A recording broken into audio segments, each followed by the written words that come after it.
The village of Hollow Creek was quiet. Nestled deep in a valley, it was shrouded in perpetual twilight, the sun forever hiding behind the looming peaks. Thomas knew this feeling, felt it in his bones. He was born under the same crimson moon that haunted his ancestors, a blood moon that whispered of forgotten rituals and dark pacts. The village elders spoke in hushed tones of the Crimson Moon deity, a being of immense power who demanded obedience.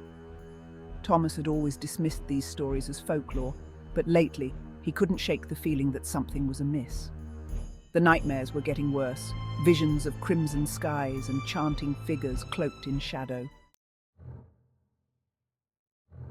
The crimson moon hung low in the sky, casting an eerie, blood-red glow over Hollow Creek.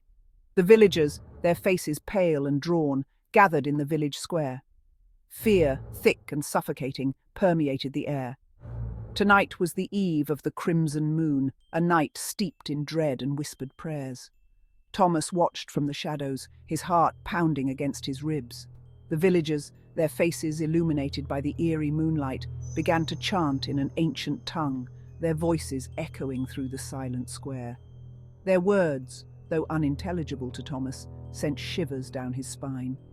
He knew he should leave, run as far away from this cursed village as possible, but something held him rooted to the spot. His grandmother, her eyes clouded with fear and regret, had told him stories. Tales of blood sacrifices made under the crimson moon, of a dark pact made with an ancient entity in exchange for power and prosperity.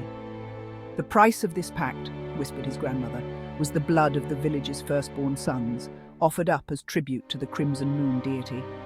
The villagers, their faces twisted in a mixture of fear and fervor, led a young man towards a makeshift altar. Thomas knew he had to act, to stop this madness before it was too late.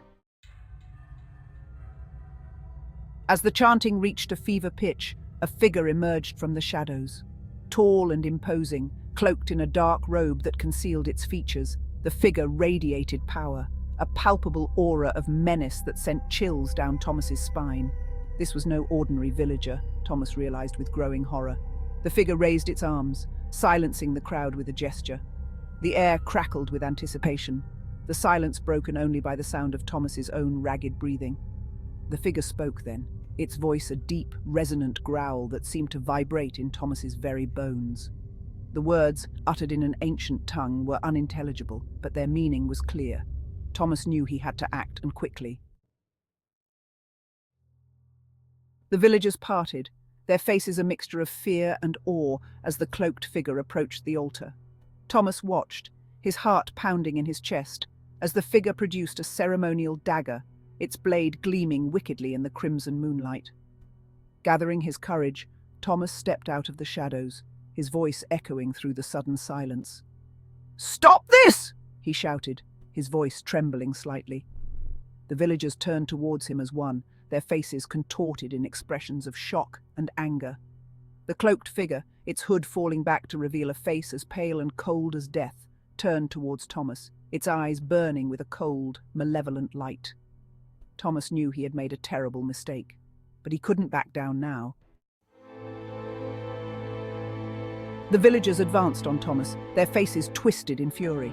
He was trapped, cornered like an animal. The cloaked figure, its eyes gleaming with amusement, watched the scene unfold, its arms crossed over its chest. Thomas closed his eyes, bracing himself for the inevitable. A blood-curdling scream pierced the night, followed by a chorus of gasps and cries.